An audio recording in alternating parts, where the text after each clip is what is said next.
Right, in Quezon City, progressive groups and civil society organizations have gathered to protest the president's SONA, and giving us updates is mobile journalist Evan Tarinque. Evan, teka, Evan, okay, ikaw ba ay nasa ang bahagi ngayon ng Commonwealth at mukhang mahangin dyan? Sir, nandito tayo ngayon sa may bandang Tandang Sora kung saan sa likod ko makikita nyo yung mga progressive groups na naglakad simula kanina sa may Quezon City Circle ay umabot na dito. No? Meron nga silang meet-up place na pupuntahan. Dito lang may isang fast food restaurant na yun yung kanila magiging meet-up place para sa main program, no, na dapat nga 1 p.m. magsisimula na. No?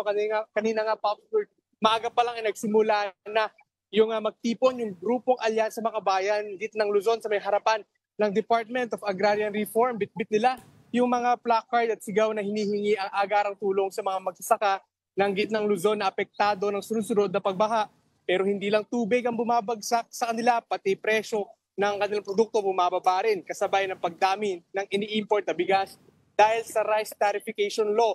Lalong nababaon sa lugi ang maliliit na magsasaka. Ayon sa grupo, kailangan suportahan ng gobyerno ang lokal na agrikultura imbes na umasa sa importasyon. Nasahan din ay magkakaroon ng iba pang kilos protesta mula sa iba't ibang grupo ang ngayong araw. Yun nga, Popsword, yung binabanggit natin na main program, no, bandang alauna, no, actually 1 p.m. dapat ang start, yun yung kasi nasa schedule nila.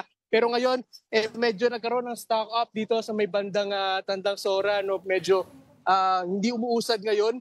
And tingnan natin kung makakausap pa sila maya-maya, no? Pero kasabay niyan, yung traffic, no? Ipakita lang natin yung traffic.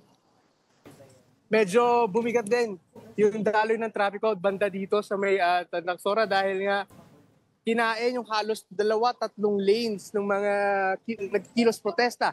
So, yun nga, paalala ng mga otoridad, maghanap na ng alternate routes para hindi na kaagad maabala ng matinding traffic, Pops Lord. Okay, Evan. So kung ang marker natin, magsisimula tayo sa may PhilCoa, doon malapit sa kung saan nagprotesta yung sa may Department of Agrarian Reform, hanggang dyan lang ba ang mga nagpoprotesta o lagpas pa hanggang, if ever, hanggang saan naabot? Yung pinakamalapit nila na kaya papunta sa Batasang Pambansa Complex? Pops Lord, sa mga oras na ito kasi nagkaroon lang ng stock up, pero ang target kasi nila is merong isang fast food chain na pupuntahan na sikat sa fried chicken, no, Pops Lord.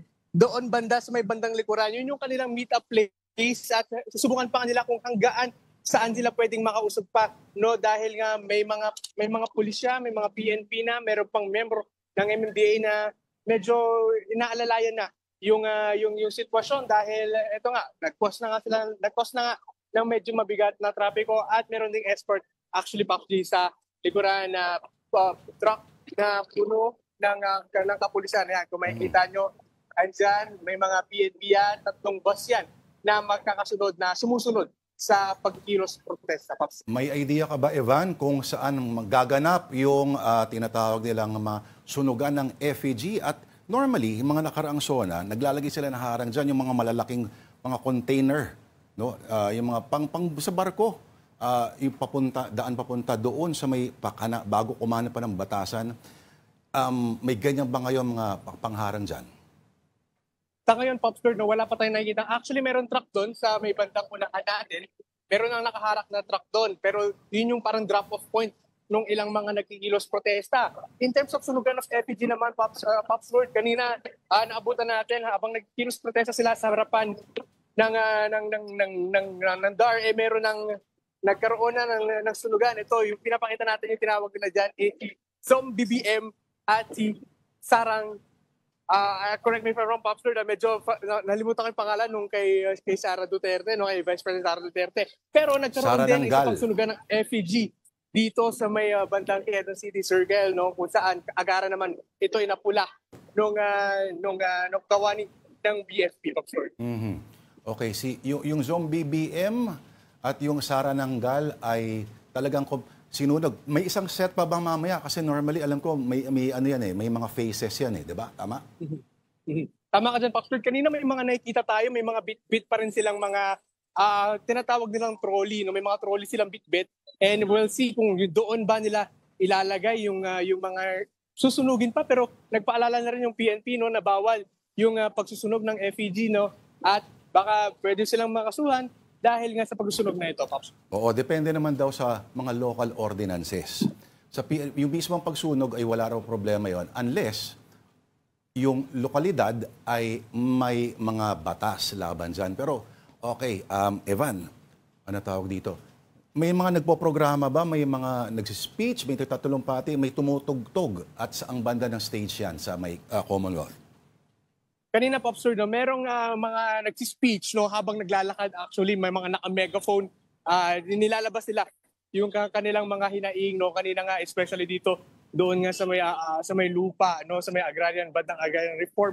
Yun yung sinasabi nila na sana tulungan daw sila ng gobyerno, lalo na dito na mas nahirapan sila sa may rice tarification law dahil nga daw mas dumadami yung nag-i-import ng mga bigas na lang. So ibig sabihin, bumabagsak din daw yung kabuhayan ng mga magsasaka, no, Pops Lord. And kanina, may mga nagririnig tayo ng mga words na hindi na pwede na gamitin dito no sa ating programa dahil Halimbawa, joke lang, medyo Evan.